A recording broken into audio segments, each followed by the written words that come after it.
"Congratulations, Mom. Now you live on my husband's property. If you try to get smart, you're out on the street." My own daughter Sarah's words echoed in my ears endlessly as my hands trembled, holding the deed to the estate. The $2 million property my father had left me as an inheritance was registered in the name of Julian, my son-in-law. My son-in-law, that man who had entered my house with smiles and sweet words, now looked at me with contempt from the armchair that used to belong to my late husband. Laughing with that cruel laugh I had never heard before, he added, "You're not in charge of anything anymore. You're going to serve us." But in that moment, as I felt the world crumbling beneath my feet, something inside me refused to break completely. They didn't know that he who laughs last laughs best. And I, Eleanor, 65 years old, a widow, and apparently defeated, had a plan they couldn't even imagine. It all began 6 months ago when my father passed away. He had been a hard-working man who built this estate with his own hands, brick by brick, sacrifice after sacrifice. I took care of him during his final years as his illness slowly consumed him. Every morning, I woke up before dawn to make him breakfast exactly the way he liked it: toast with butter, black coffee with no sugar, and fresh fruit. I would sit by his side while he ate, watching how his wrinkled hands trembled holding the cup.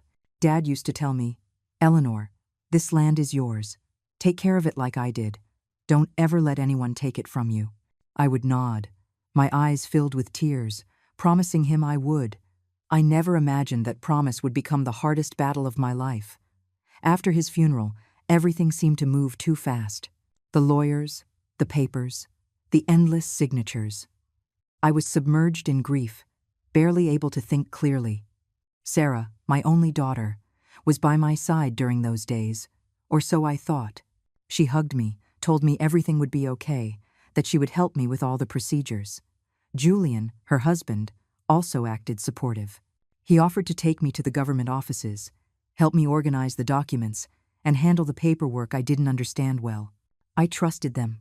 I trusted them because they were my family, because I thought a daughter's love for her mother was unbreakable. How wrong I was. The estate was beautiful. It had 25 acres of fertile land, a main house with 6 large bedrooms, stables, gardens my father had cultivated with devotion, and a spectacular view of the mountains. It was valued at $2 million according to the official appraisal, but to me it was priceless. It was my home, my history, my legacy. When Sarah suggested that she and Julian move in with me, it felt like a blessing. I had been living alone since my husband died 3 years ago, and the loneliness weighed on my shoulders like an invisible burden. Having my daughter close, hearing laughter in the house, preparing meals for more than one person, filled me with joy. I accepted without hesitation. I prepared the largest bedroom for them, filled the closet with new sheets, and put fresh flowers on the nightstand. I wanted them to feel welcome, to know that this house was also theirs. The first few months were pleasant. Julian would get up early, help with minor repairs on the property, fix the fences, paint the exterior walls, prune the trees. I thought, my daughter is so lucky to have such a hard-working, attentive husband. Sarah would cook with me in the afternoons, and together we'd make the recipes my mother had taught me. We talked about everything about their plans to have children one day, about memories from when she was little, about how proud her grandfather would be to see her so happy. I felt complete again. The sadness from Dad's death was still there, dormant, but having my family close made it more bearable. Julian started making suggestions about managing the estate. He said I shouldn't worry so much about the taxes, the maintenance, the legal issues, that he could take care of all that so I could rest and enjoy my golden years. "It sounds nice when you put it that way," he told me one afternoon as we drank lemonade on the porch. "You've worked hard enough your whole life. Now you deserve to rest. Let me handle the boring details." I looked at him with gratitude, thinking he was a considerate son-in-law, a man who genuinely cared about my well-being. I signed the powers of attorney he asked for, authorizations so he could run errands in my name, pay bills, manage documents. All under the supervision and approval of Sarah, who assured me it was for the best, that this way I wouldn't have to go to offices and waste time in endless lines. But there were signs. Small signs I ignored because I didn't want to see the truth. Julian started speaking with a different tone when referring to the property. He would say our farm instead of your farm. He made decisions without consulting me. He sold 3 cows that Dad had raised with such care, hired new workers, and fired Edward, the caretaker who had been with us for 20 years. When I asked why he'd done that without telling me, he replied with a tense smile. "It's just that Edward is too old, Eleanor. We need younger, more efficient people. Don't worry, I know what I'm doing." His tone allowed no reply, and I fell silent, feeling an uneasiness I couldn't name at the time. Sarah changed, too. She became distant, less affectionate. We didn't cook together anymore. She spent hours locked in her room or went out with Julian without telling me where they were going. When I tried to talk to her, she'd answer in monosyllables, hurriedly, as if my presence bothered her. "Mom, don't start," she'd say when I asked if everything was okay. "I'm busy," and I swallowed my words, my confusion, the sadness of feeling I was losing my daughter without understanding why. Then that day came, the day my world fell apart completely. Julian walked into the living room with a manila envelope in his hand. His expression was serious, almost solemn. "Eleanor, I need you to see this," he said, handing me the envelope. I opened it with trembling hands. Inside were the property deed documents. I read them once, twice, 3 times, unable to believe it. The estate, my estate. The land my father left me was registered in the name of Julian Hayes. My name was nowhere to be found. "This has to be a mistake," I said, my voice breaking. "It has to be a mistake, Julian." He looked at me with a cold smile, a smile I had never seen on his face before. "It's no mistake, Eleanor. The property is mine now.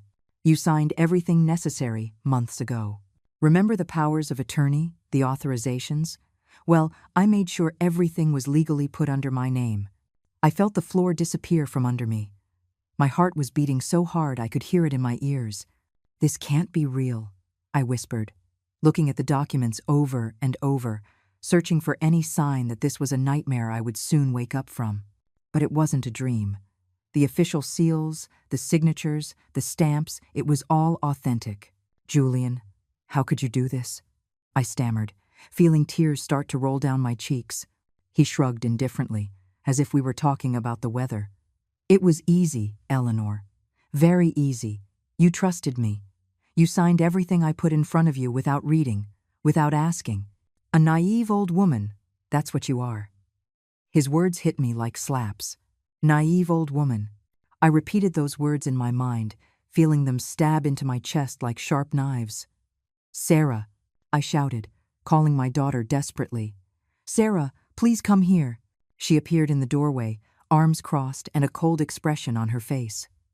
"Mom, we already know you found out," she said in a tone I'd never heard.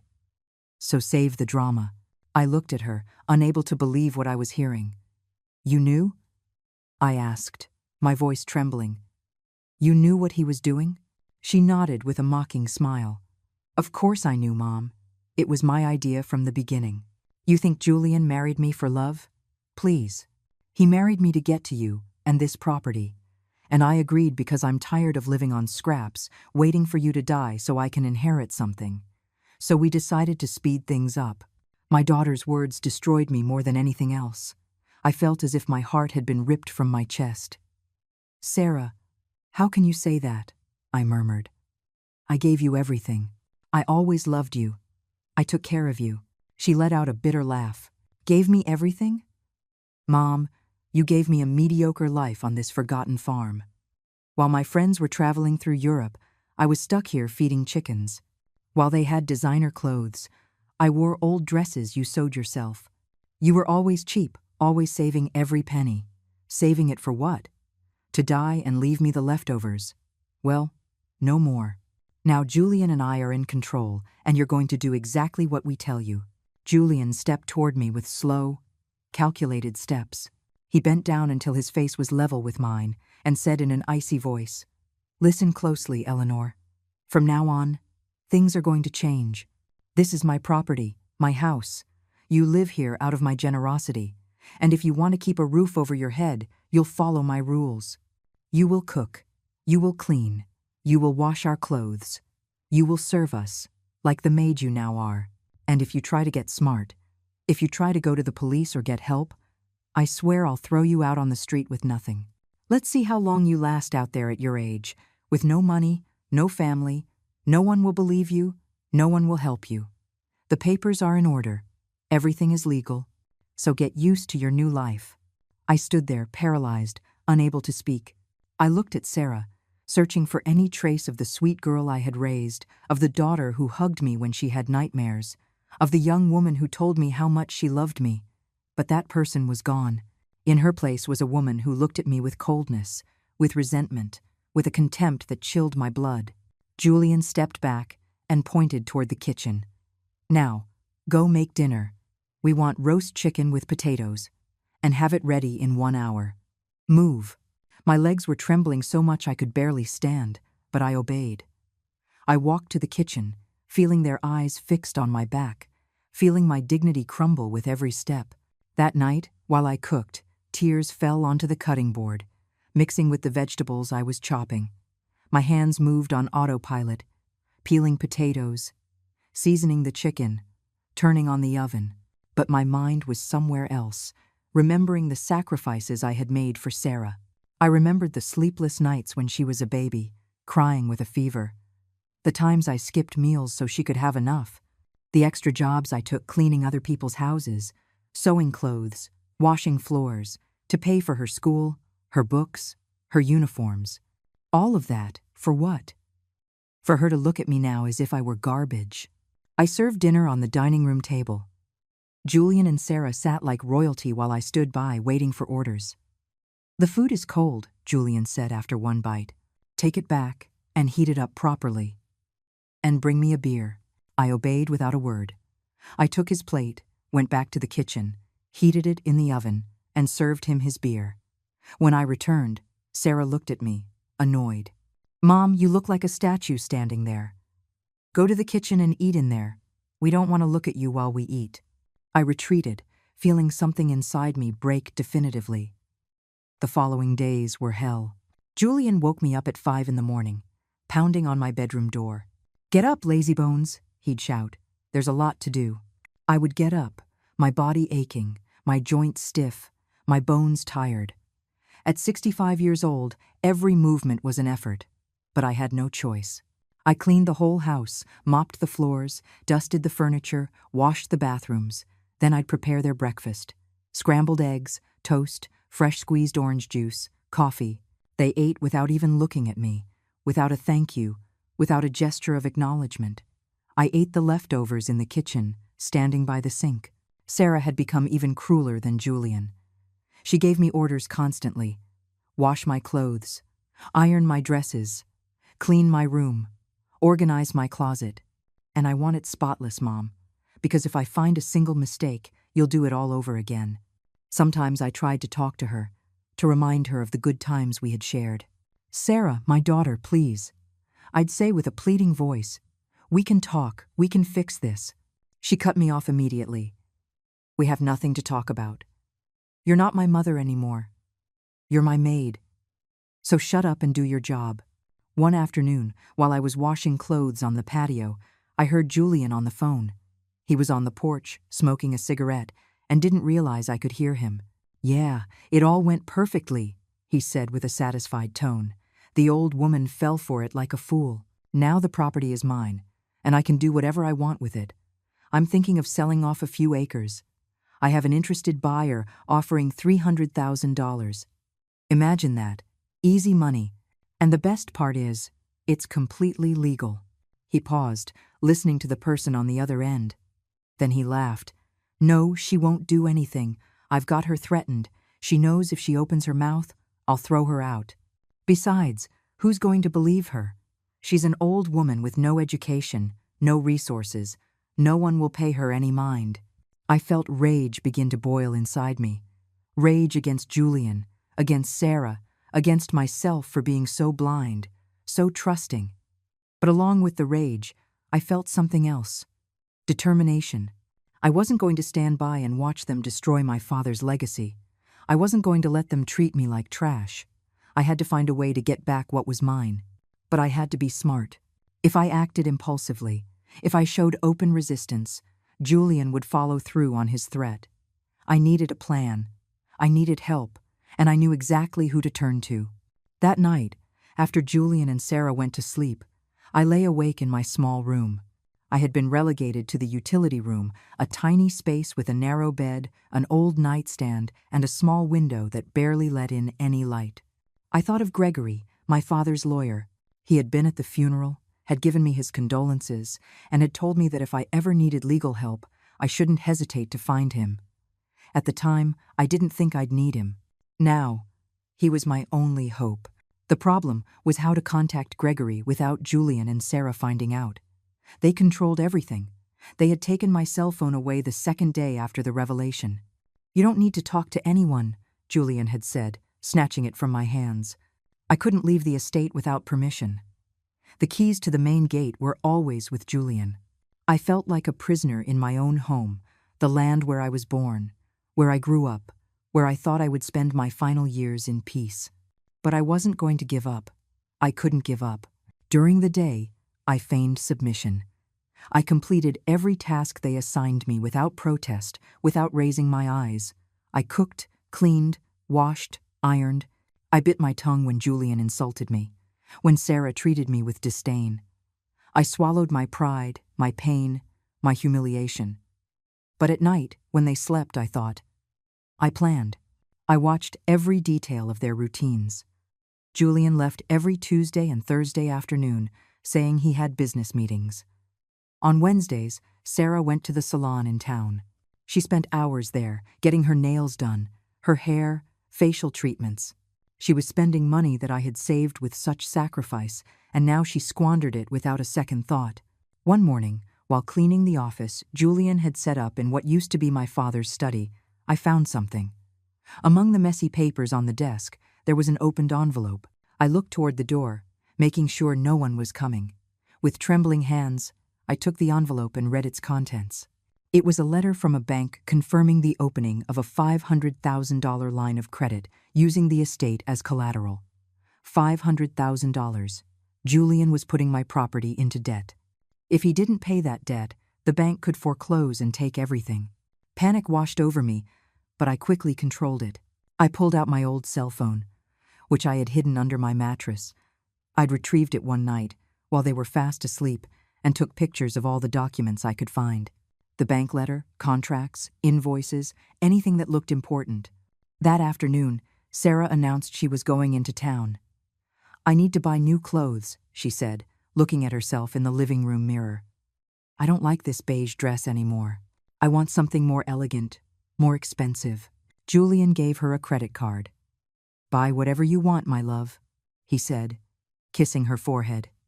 "We can afford these luxuries now." I watched them from the kitchen, pretending to be busy washing the breakfast dishes.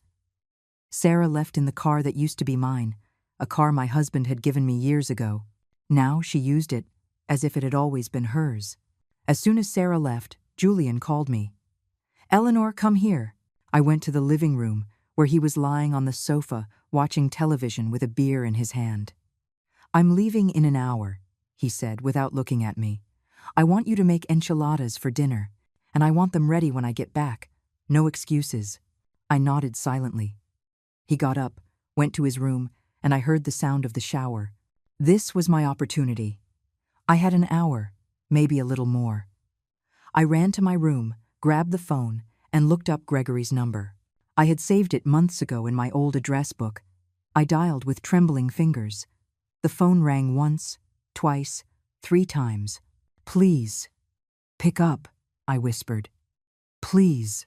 "Hello," a calm, deep voice finally answered. "Gregory, it's me, Eleanor," I said, almost breathless. "Arthur's daughter." There was a brief silence. "Eleanor, what a surprise," he said in a friendly tone. "How are you?" "I'm not okay, Gregory," I replied, feeling tears threatening to spill. "I need your help, urgently."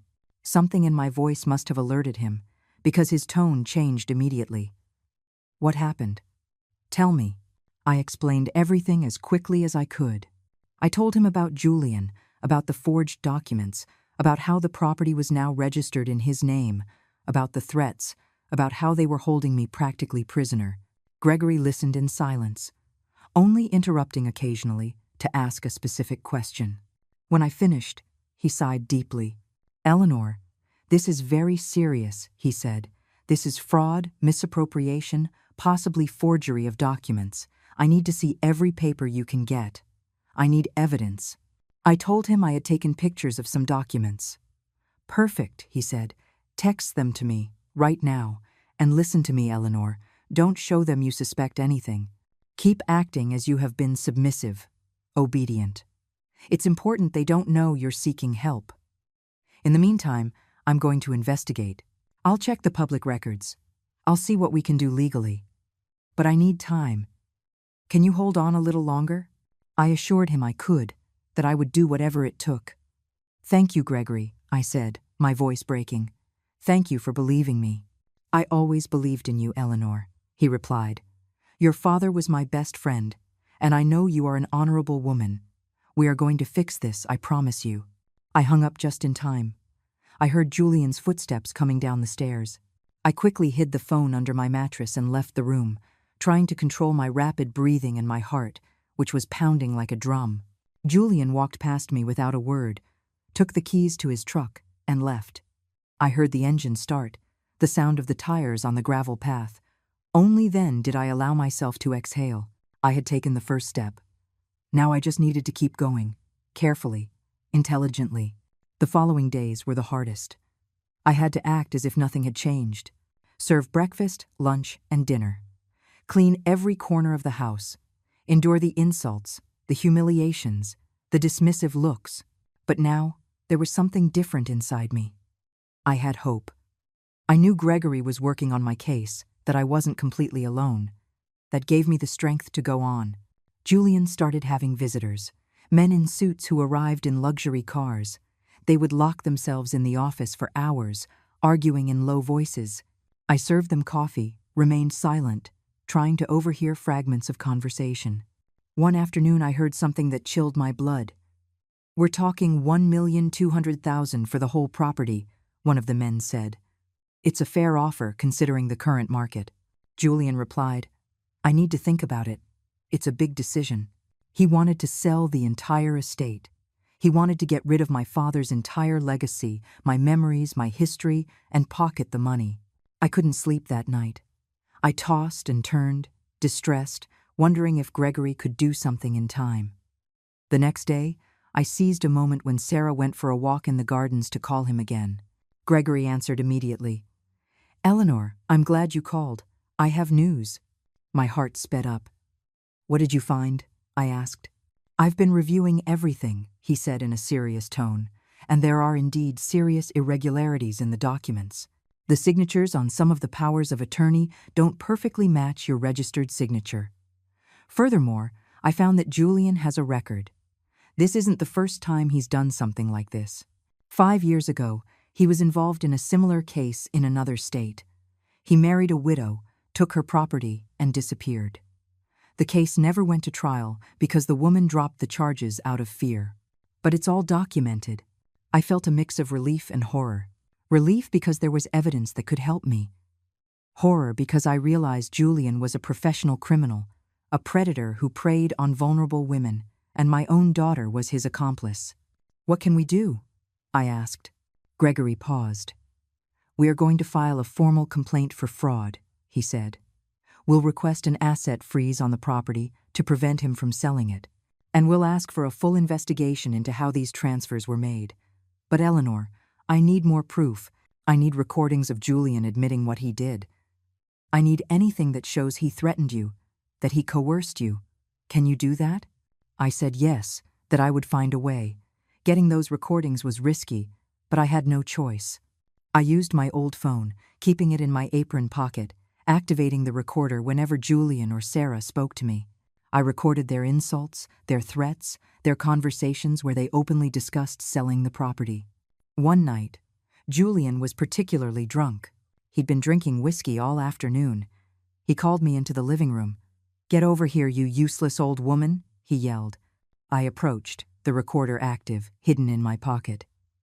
"You know the best part of all this?" he said, laughing. You're so stupid you signed your own death warrant. You thought I loved you. Loved your daughter? Please. Sarah is just a means to an end. And you were the golden goose. Well, were. Now you're just a burden. I recorded every word. His drunken confession, his dismissive laughter, the way he admitted without shame that it had all been a plan from the beginning. When he finished speaking, he ordered me to serve him more whiskey.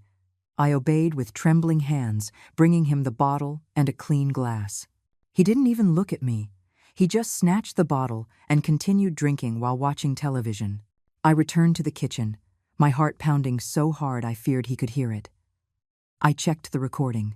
It was perfect, clear, crisp, and incriminating. That same night, I sent it to Gregory, along with all the others I had collected over the past few days. Gregory called me early the next morning, while Julian was still sleeping off the previous night's drinking. "Eleanor, this is pure gold," he said, his voice excited. "With these recordings, we have enough to press criminal charges. I'm contacting the district attorney's office today, but I need you to be prepared.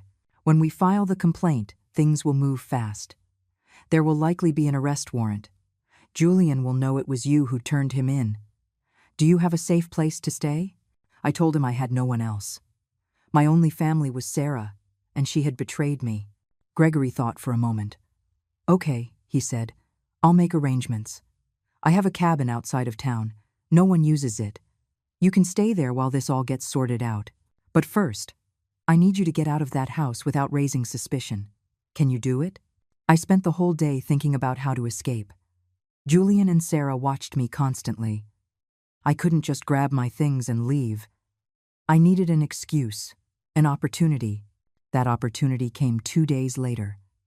Sarah announced at breakfast that she and Julian were going to the city to meet with the potential buyers of the estate. "We'll be gone all day," she said, spreading jam on her toast. "We might even spend the night there if the negotiations run long. You stay here and make sure everything is clean when we get back. And don't even think about leaving." My heart leaped. This was my chance. That morning I watched them leave. Julian driving his truck, Sarah beside him, dressed up in an ivory-colored dress that had probably cost hundreds of dollars. As soon as they disappeared down the dirt road, I ran to my room. I grabbed a small suitcase and packed only the essentials. Some clothes, personal documents, the few photographs I had of my father, my late husband, and Sarah when she was a child. I couldn't take much. I called Gregory. "They're gone," I said, breathless. "I'm ready." "Perfect," he replied. "I'm on my way. I'll be there in 30 minutes. Wait near the main gate." Those 30 minutes were an eternity. I paced back and forth, checking the window every few seconds, terrified that Julian would come back, that he had forgotten something, that he would discover my plan. But he didn't appear. Finally, I saw Gregory's car approaching on the road. I grabbed my suitcase, closed the door of the house that had been my home my entire life, and walked toward the gate. Gregory got out of the car and helped me with the suitcase. "Are you okay?" he asked, looking at me with concern. I nodded, though I felt my whole body trembling. "I'm okay," I said. "Now, I'm okay." Gregory's cabin was small but cozy. It had one bedroom, a tiny kitchen, a bathroom, and a living room with a stone fireplace. "It's fully stocked," he told me as he showed me around. "There's food in the pantry, firewood for the fireplace. Stay here as long as you need. Nobody knows about this place except me. You'll be safe." I thanked him with tears in my eyes. "I don't know how to repay you for everything you're doing for me, Gregory," I said. He put a hand on my shoulder. "Your father helped me when I needed it most," he replied. "When my wife was sick and we didn't have money for the treatments, he lent it to us, no questions asked. I was never able to repay him for that favor. Now I can, by helping you. Besides, this isn't just a favor, Eleanor. This is justice, and we're going to make sure it's served." That night, I slept for the first time in weeks without fear, without dreading Julian pounding on my door at dawn, demanding I get up, without having to serve people who despised me. The bed was comfortable, the sheets smelled like lavender, and the silence of the night, broken only by the chirping of crickets, was comforting. But even though my body was resting, my mind couldn't stop thinking about what was to come, about the legal battle ahead. about the possibility of getting my estate back, about Sarah and how she had come to hate me so much. Gregory filed the formal complaint the next day. He called me in the afternoon to give me the news. The DA's office took the case, he said. They're very interested, especially after reviewing Julian's record. They're going to issue an arrest warrant for fraud, forgery, and extortion. They also requested an immediate freeze on all assets related to the estate. That means Julian won't be able to sell anything until the case is resolved. I felt immense relief. Thank God, I whispered. Thank God. But Gregory warned me there was still a long road ahead. This is just the beginning, Eleanor, he said. The legal process can take months. Julian will hire lawyers. He'll try to fight this. But we have solid evidence. You just need to be patient. 2 days later, Gregory called with urgent news. They arrested Julian, he said, this morning. He went to the county registrar's office to try and complete the sale, and the police were waiting for him. He's in custody now. Sarah is also being investigated as an accomplice. I felt a strange mix of emotions, relief that he was finally paying for what he'd done, but also a deep sadness that my own daughter was involved in all of this. What's going to happen to Sarah? I asked weakly. Gregory sighed. It depends on how much she's willing to cooperate, he replied. If she testifies against Julian, if she admits her involvement, it's possible she'll receive a reduced sentence.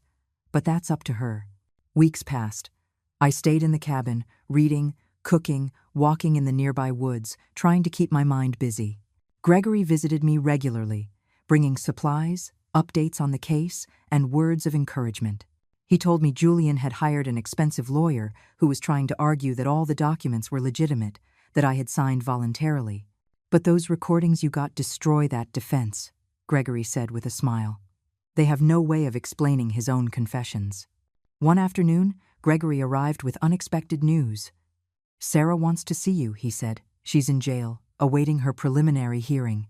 She specifically asked me to ask you if you'd be willing to visit her. My first instinct was to say no. After everything she had done to me, after the humiliation, the cruelty, the betrayal, I owed her nothing. But something inside me, a small part that still remembered the little girl I had raised, the daughter I once loved, made me hesitate. What does she want? I asked. I don't know, Gregory replied. She just said she needs to talk to you. I thought for a long time. Finally, I nodded. I'll go, I said. But I want you to come with me. The jail was a cold, sterile place, full of metal doors and guards with stern expressions. They took me to a small visiting room with a metal table and 2 chairs. I sat waiting, my hands clasped on the table, feeling nerves gnaw at my stomach. Then they brought Sarah in. She looked different. No makeup, her hair pulled back in a simple ponytail, dressed in the orange prison uniform. She looked younger, more vulnerable. She sat across from me, not meeting my gaze. There was a long, uncomfortable silence. Finally, she spoke. Mom, she whispered, her voice breaking. I'm sorry. Those 2 words hit me harder than I expected. I looked at her, not knowing what to say.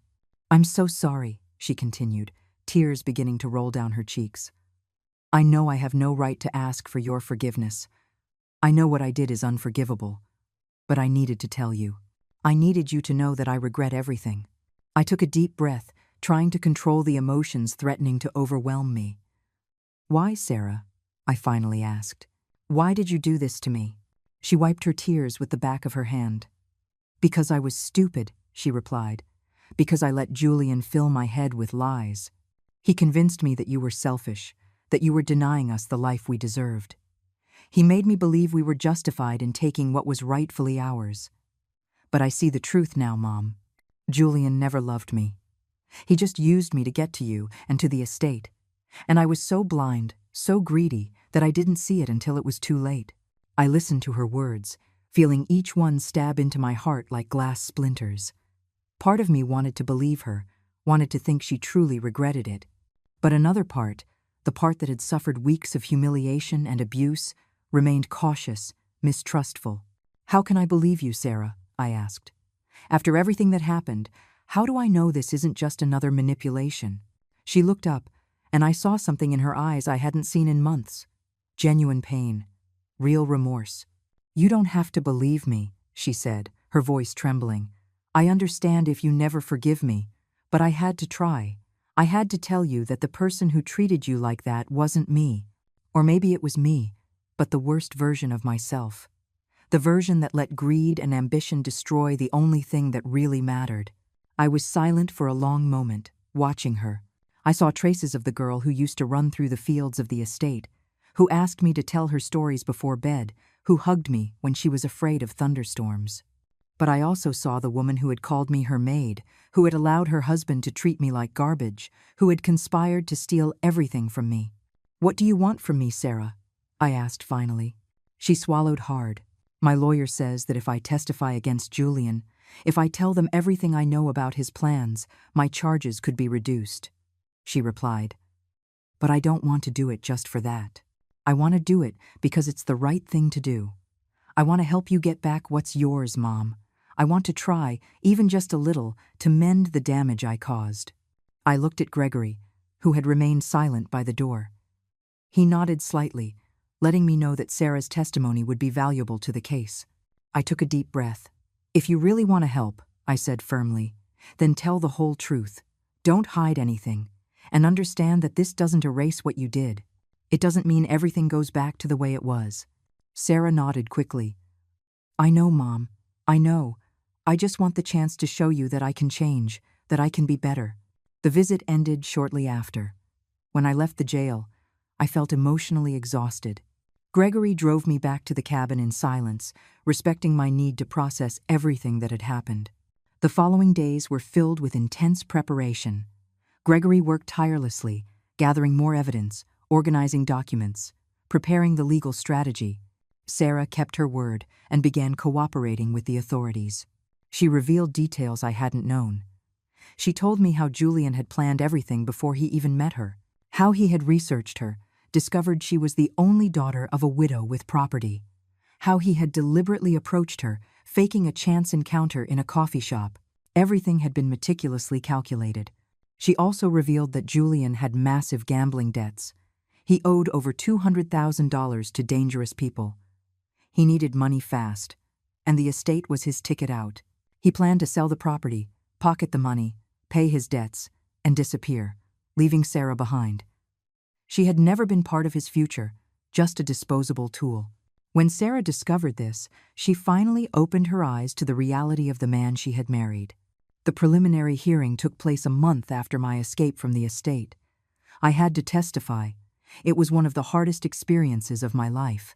Being in that room full of strangers, with Julian sitting just a few feet away, looking at me with pure hatred in his eyes. But I held firm. I told my story from the beginning.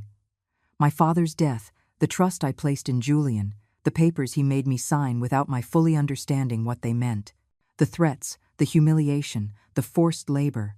I spoke in a clear voice, though inside I was trembling like a leaf in the wind. Julian's lawyer tried to discredit me.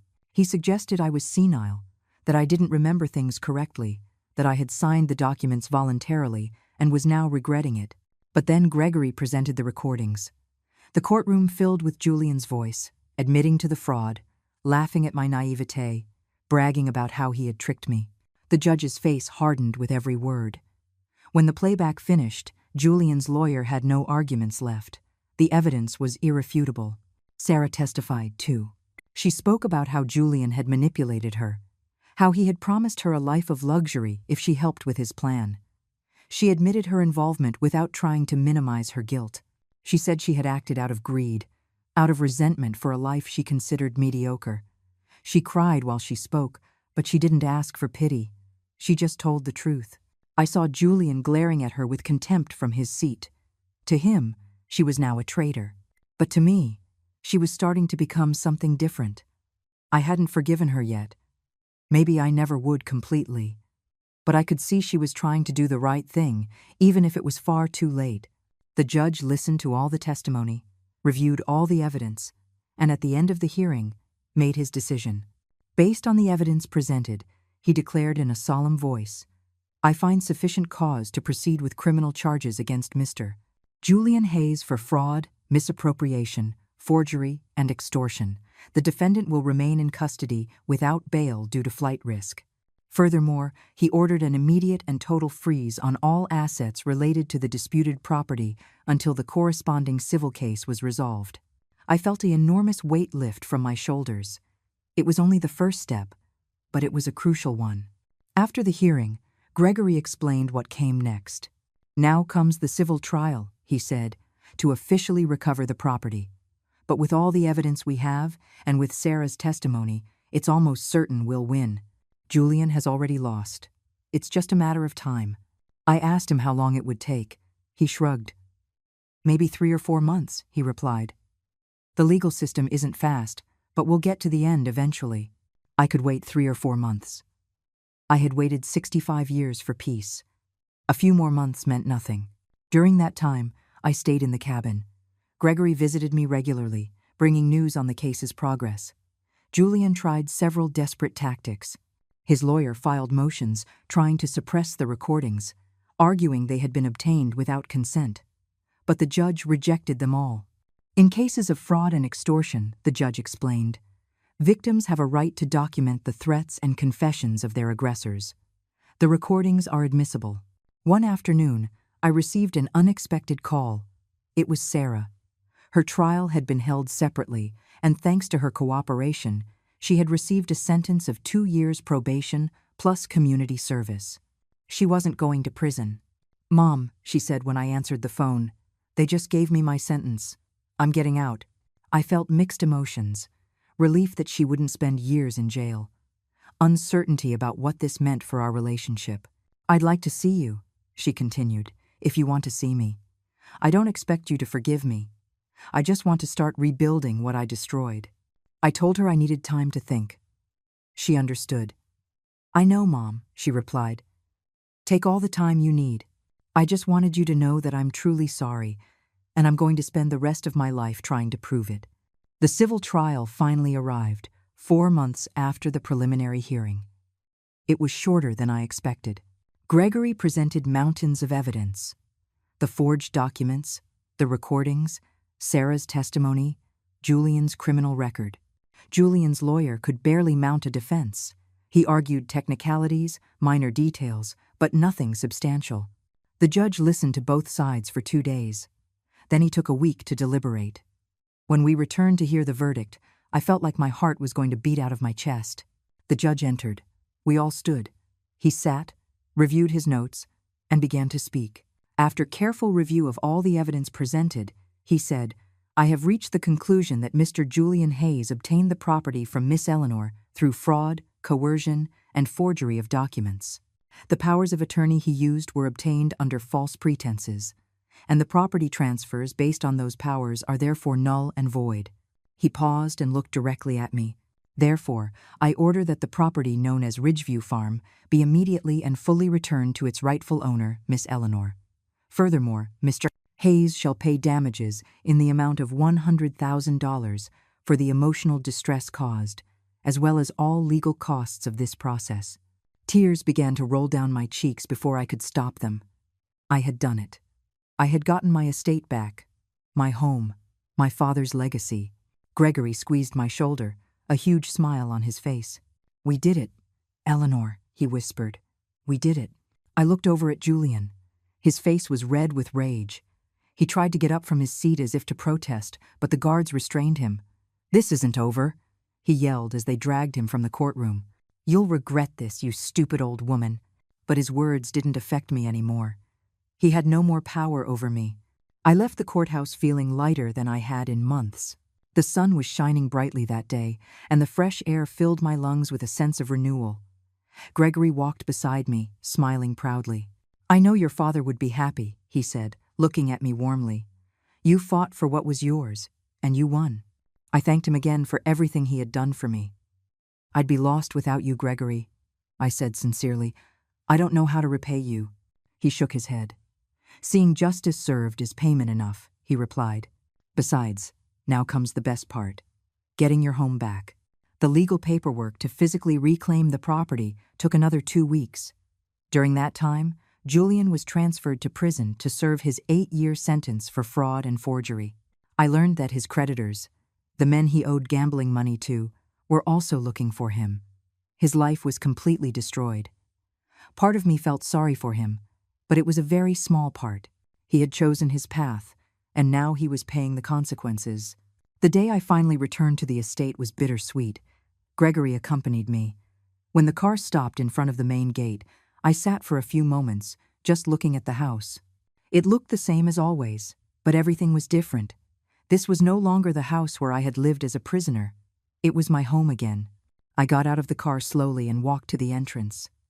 The keys trembled in my hands as I opened the door. Inside, everything was a mess. Julian had left his belongings scattered everywhere. Empty liquor bottles, dirty clothes, crumpled documents. Sarah had collected her things days before, but she hadn't cleaned anything. I walked from room to room, feeling a mix of sadness and determination. This house had seen so much pain, so much betrayal, but it had also witnessed happy moments, laughter, and love. And it would again. I spent the next few days cleaning. I threw out everything that belonged to Julian. His clothes, his papers, his memories. I scrubbed every surface, washed every window, swept every corner. I wanted to erase any trace of his presence. Gregory helped me, bringing boxes to pack up things I would donate. As we worked, we talked about everything. About my father, about the old days, about my plans for the future. One afternoon, while I was organizing the kitchen, I heard a car approaching. I looked out the window and saw Sarah getting out of a taxi. My heart sped up. I hadn't seen her since the trial. I went out onto the porch, and we stood there, looking at each other, not knowing what to say. Finally, she broke the silence. "I came to help," she said softly. "If you'll let me, I don't expect anything in return. I just want to help." I watched her for a long time. I saw sincerity in her eyes, but I also saw the weight of the guilt she carried. "Okay," I said finally, "you can help." She nodded, tears in her eyes. "Thank you, Mom," she whispered. We worked together in silence for hours. She cleaned, I organized. We didn't talk much at first. The air between us was thick with unsaid things, with wounds that were still raw. But gradually, as the hours passed, we began to talk. Small conversations about where to put things, about what to throw away and what to keep. Nothing deep, not yet, but it was a start. As evening fell, Sarah made coffee. We sat on the porch, just as we used to before everything fell apart. The silence wasn't so uncomfortable anymore. "Mom," she said, finally breaking the quiet, "I can never give you back the time I stole or erase the pain I caused you. But I want you to know that I regret what I did every single day. Every day. I wish I could go back and make different choices." I looked at her without saying anything. "I know I don't deserve your forgiveness," she continued, "but I'm going to spend the rest of my life trying to earn it. I'm going to show you that I can be the daughter I always should have been." I told her that forgiveness wouldn't come overnight, that I needed time, that I needed to see her change, really change, not just with words, but with actions. She understood. "I'll work every day to show you," she promised. And so began a slow, painful process of rebuilding. Sarah came to the estate several times a week. She helped with the chores, and we talked, little by little. We weren't what we were before. Maybe we never would be. But we were building something new, something based on honesty, on responsibility, on acknowledging the harm that was done. I hired Edward back, the caretaker Julian had fired. The old man returned with tears of joy. "Miss Eleanor," he said, hugging me, "I knew you'd be back. I knew you'd get your land back." His presence comforted me. He knew the estate better than anyone, and together we began to restore it, to bring back the life it once had. The fields began to flourish again. The fences were mended. The stables were cleaned. Little by little, the estate regained its splendor. And I felt myself being reborn, too. The wrinkles on my face seemed less deep. My steps were firmer. I had survived the most terrible storm of my life and come out victorious. Not without scars, but stronger. The nights no longer filled me with fear, but with peace. I slept in my own bed, in my own house, fearing no one, and that was worth more than any amount of money. The months passed, and life on the estate found a new rhythm. Every morning, I woke to the crowing of the roosters and the smell of coffee I brewed in the kitchen, which was mine again. Edward arrived early to tend to the animals and check the fences. I spent my mornings in the gardens my father had planted, pruning flowers, watering plants, feeling the earth under my hands. That connection with nature healed me in ways words couldn't explain. Sarah kept her promise. She came regularly, and we worked together, sometimes in silence, sometimes chatting about simple things. We never talked about Julian. That chapter was closed, and neither of us wanted to reopen it. Instead, we talked about the present and the future. She had gotten a job at a store in town. It didn't pay much, but it was honest work, and it gave her dignity. She would tell me about her days, about the customers, about her coworkers. I listened without judgment, watching her slowly transform into someone different. One afternoon, while we were making dinner together, Sarah asked me a question that took me by surprise. "Mom, do you think you'll ever be able to forgive me completely?" I stopped chopping vegetables and looked at her. Her face showed true vulnerability. I thought carefully before answering. "I don't know, Sarah," I said honestly. "Forgiveness isn't something I can force. It comes when it comes. But what I can tell you is that I see your effort. I see you're trying to change, to be better, and that means something to me." She nodded, tears shining in her eyes. "That's enough for now," she whispered. "It's more than I deserve." Gregory still visited occasionally. He'd bring documents that needed my signature, updates on minor legal matters, or sometimes just come for coffee and conversation. I had become more than just his client. We were friends, united by the memory of my father and the battle we had fought together. One afternoon, he brought news about Julian. He received more charges, he said. Apparently, he scammed 2 other women in different states. The authorities are consolidating all the cases. He'll probably never get out of prison. I nodded, not feeling anything particular. Julian was already part of the past, a shadow fading with each passing day. "May he rest in peace," I said simply. Gregory nodded. "You've found real peace, Eleanor," he observed. "That's clear. Not many people who've been through what you have managed that." I smiled at him. "I chose peace," I replied. "I could have chosen resentment, bitterness, but that would have only poisoned me. I preferred to heal." The estate began to generate income again. I sold part of the corn and bean harvest that Edward had cultivated. It wasn't much money, but it was enough to maintain the property and live with dignity. I also started renting out 2 of the bedrooms to travelers looking for a quiet place to stay. The estate was in a beautiful location, and word soon spread. Tourists came looking to escape the noise of the city. I welcomed them warmly, made them home-cooked meals, and told them stories about the region. Some stayed just 1 night, others a week. They all left with smiles and promises to return. One family, in particular, moved me deeply. They were a young couple with a 5-year-old girl. The little girl's name was Sophia, and she reminded me of Sarah when she was little. She had that same crystal laugh, that same endless curiosity. Sophia spent hours following me around the estate, asking 1,000 questions about the flowers, the animals, the mountains. Her parents thanked me for my patience with her, but I was the one who should be thanking them. That child gave me back something I thought I had lost forever: the ability to enjoy childhood innocence without feeling pain. The day the family left, Sophia hugged me tightly. "I'm going to miss you, Grandma Eleanor," she said. The term grandma touched my heart. She wasn't my granddaughter, but in that moment, I felt that pure love that only children can inspire. I promised her she would always be welcome at the estate. Her family returned 2 months later, and then again 3 months after that. They became regular visitors, and I looked forward to their visits with joy. Sarah met Sophia on one of those visits. I watched my daughter watch the little girl play, saw her expression soften. After the family retired to their room, Sarah told me, "Mom, one day I'd like to have children, but I'm afraid I won't know how to be a good mother, that I'll make the same mistakes." I looked at her with tenderness. "We all make mistakes, Sarah," I replied. "The important thing is to learn from them. You've learned more in these past few months than many people learn in a lifetime.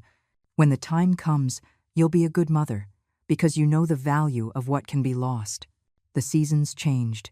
Winter arrived with its cold nights and foggy mornings. I'd light the fireplace at night and sit knitting or reading. Sometimes Sarah would stay over, and we'd sit together in front of the fire, sharing the comfortable silence that only exists between people who have weathered storms together. We didn't talk much in those moments. It wasn't necessary. Our mutual presence was enough. One night, as the fire crackled, Sarah said, "Mom, thank you for giving me a second chance. Not many people would have." I looked at her and saw the woman she was becoming. A more humble, more aware, more human woman. "I didn't just do it for you," I said softly. "I did it for me, too, because holding on to resentment would have only poisoned me. I chose to heal, and part of that healing included giving you the space to heal, too." She nodded, wiping away the tears rolling down her cheeks. Spring arrived, bringing new beginnings with it. The trees bloomed, the birds returned, and the land filled with vibrant colors. I hired 2 young workers from town to help with the heavier labor on the estate.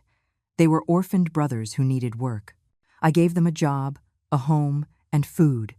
They worked hard, with gratitude and dedication.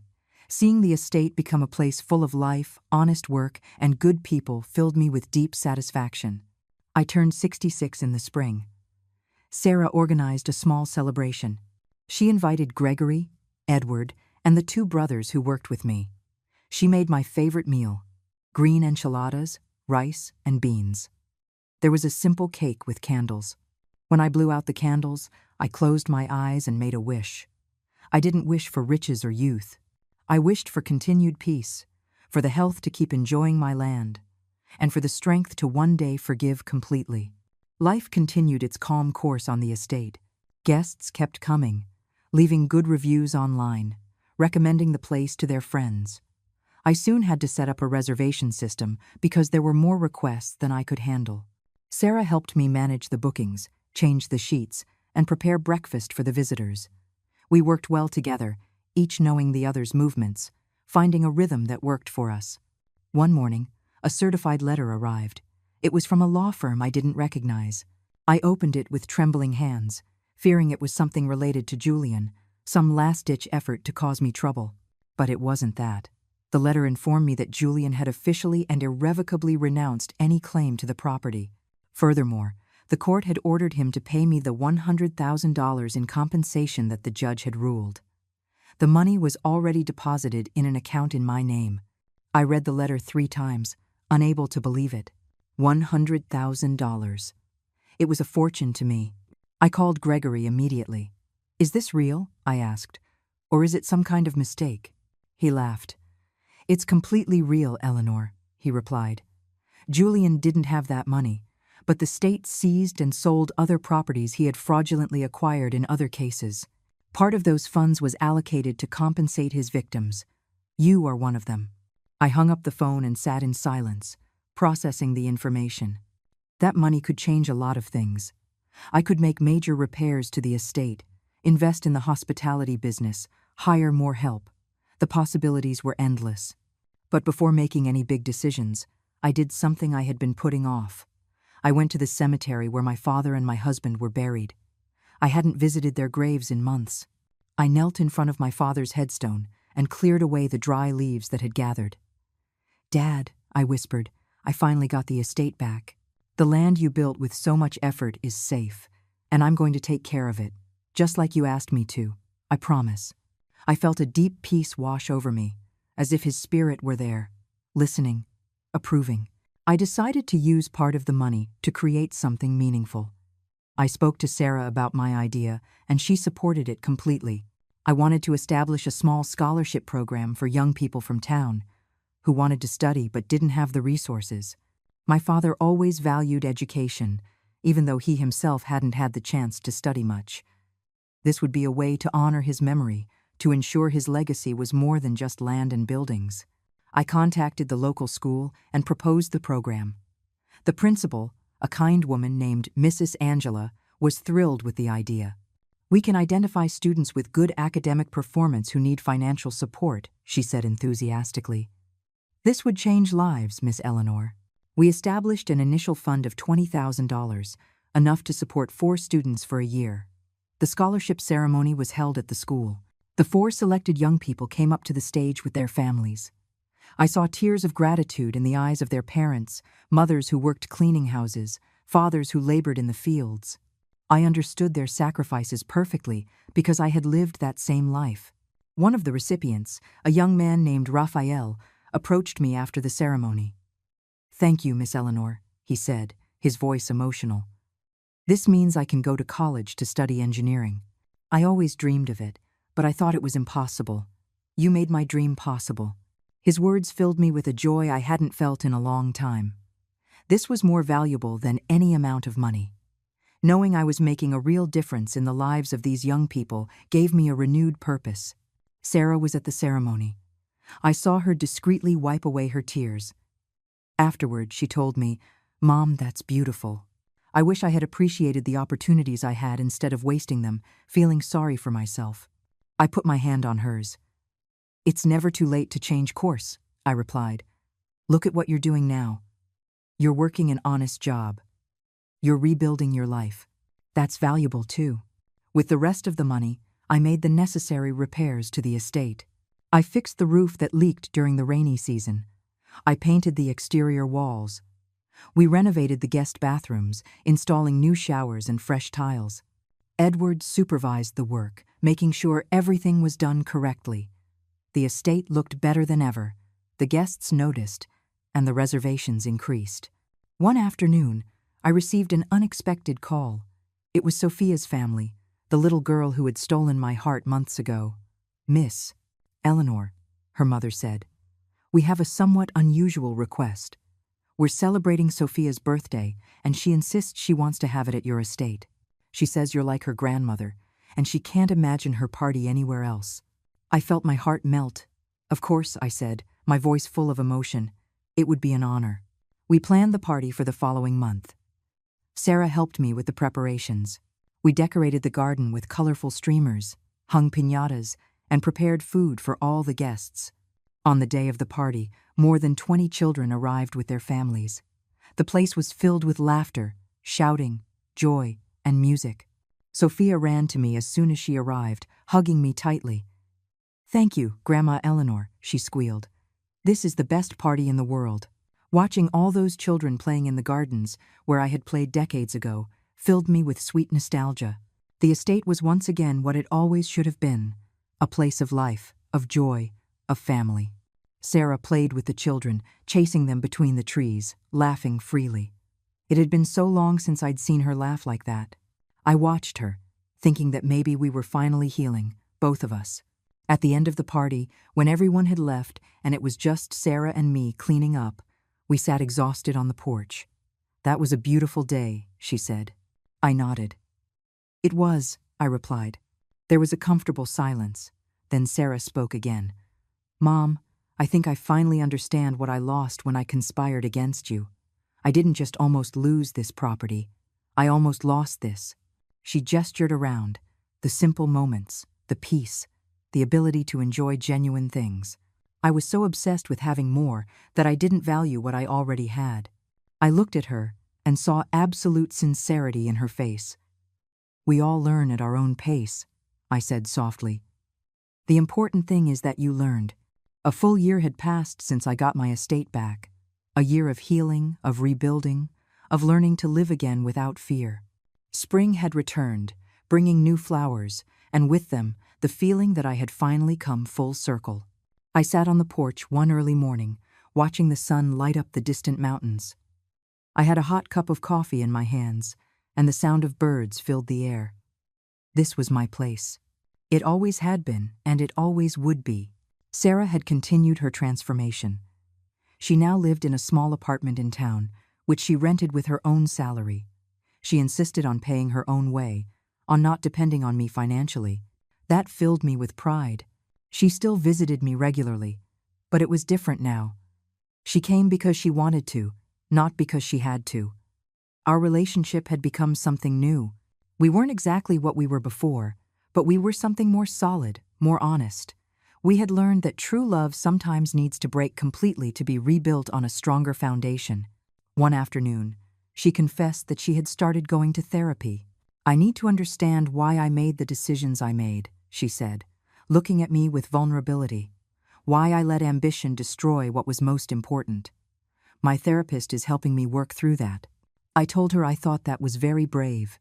Recognizing we need help is the first step toward true healing, I replied. She smiled sadly. I wish I had done it sooner, Mom. I wish I had talked to you about my resentment instead of letting it grow into something monstrous. I put my hand on hers. We can't change the past, Sarah, I said, but we can decide how we live from now on. The scholarship program continued to thrive. The original 4 students were excelling in their studies. Raphael, the young man who wanted to study engineering, had won a state-level math competition. He came to tell me the news, his eyes shining with excitement. It's all thanks to you, Miss Eleanor, he said. Without your support, none of this would be possible. I told him the credit was all his, that I had only opened a door, but he was the one who walked through it. I decided to expand the program to include 2 more students the following year. Mrs. Angela was delighted. You are changing lives, Miss Eleanor, she told me. You are leaving a legacy that will last for generations. The estate had become a well-known spot in the region. The online reviews were excellent. People talked about the tranquility of the place, the homemade food, the warmth with which they were received. I had to hire additional help. A young woman named Adriana from town came 3 times a week to help with cleaning and cooking. She was cheerful and hardworking, always singing while she worked. She reminded me of myself when I was young, full of energy and optimism. Edward, though he was now over 70, continued to work on the estate. One day I suggested he retire, that he had worked enough. He looked at me with a smile. Miss Eleanor, he replied, if I stop working, I'll die. This land is my life, just like it's yours. As long as I can move, I'll be here. I understood exactly what he meant. The estate wasn't just a place. It was part of our identity, of who we were. One afternoon, Gregory came to visit me with news. Julian died in prison, he said in a neutral tone. Heart attack. I thought you should know. I received the news without feeling much. Not joy, not sadness. Just an acknowledgement that this chapter was definitively closed. May he rest in peace, I said simply. Gregory nodded. You've found true peace, Eleanor, he observed. That's evident. Not many people who have been through what you have manage that. I smiled at him. I chose peace, I replied. I could have chosen resentment, bitterness, but that would have only destroyed me. I preferred to heal. Sophia and her family had become such regular visitors that I offered them one of the rooms permanently at a reduced rate. They accepted gleefully. Now they spent almost every weekend at the estate. Sophia had grown several inches, and her curiosity hadn't diminished. She followed me everywhere, learning about the plants, the animals, the stars. One night, as we were watching the starry sky together, she asked me, Grandma Eleanor, why do the stars shine? I explained that they were suns very far away and that their light traveled for years to reach us. She processed the information seriously. So, she added, when we see a star, we're seeing the past. Exactly, I replied, impressed by her understanding. She smiled. Like your memories of your dad. He's not here anymore, but his light still shines in you. That little girl's words moved me deeply. She was right. My father was still alive in every corner of this estate, in every tree he had planted, in every lesson he had taught me. And now I was passing that light on to others, to Sarah, to the scholarship students, to every person who stepped onto this land and took a piece of its peace with them. The day came when Sarah asked if I could forgive her completely. We were sitting on the porch, watching the sunset. Mom, she said, her voice trembling, I know I've changed. I know I'm trying to be better. But I need to know if you can ever truly forgive me, if we can be mother and daughter again, completely. I looked at her for a long time. I saw in her eyes years of regret, of hard work, of genuine transformation. I have forgiven you, Sarah, I said softly. Maybe I did it months ago and didn't realize it. Forgiveness didn't come like a lightning bolt. It came little by little, with every visit, with every proof that you had really changed. She began to cry. I put my arm around her shoulders. We aren't who we were before. I continued, and that's okay. We are something new. Something built from ashes, but stronger because of it. That night, after Sarah left, I stayed alone on the porch. The full moon illuminated the silver, silent fields. I thought about the entire journey. The humiliation, the pain, the fight, but also the victory, the healing, the rebirth. I had lost a lot in the process. I had lost my innocence, my naivete, my ability to trust blindly. But I had gained something more valuable. I had gained strength, wisdom, and a deep understanding of my own worth. I closed my eyes and took a deep breath. The air smelled of damp earth, of night-blooming flowers, of home. This was my place. It always had been, and it always would be. I hadn't just inherited it, I had defended it. I had fought for it. I had chosen to stay when all seemed lost. The estate was no longer just my father's legacy. It was my own legacy. And one day, when I was gone, it would be the legacy of all those whose lives I had touched.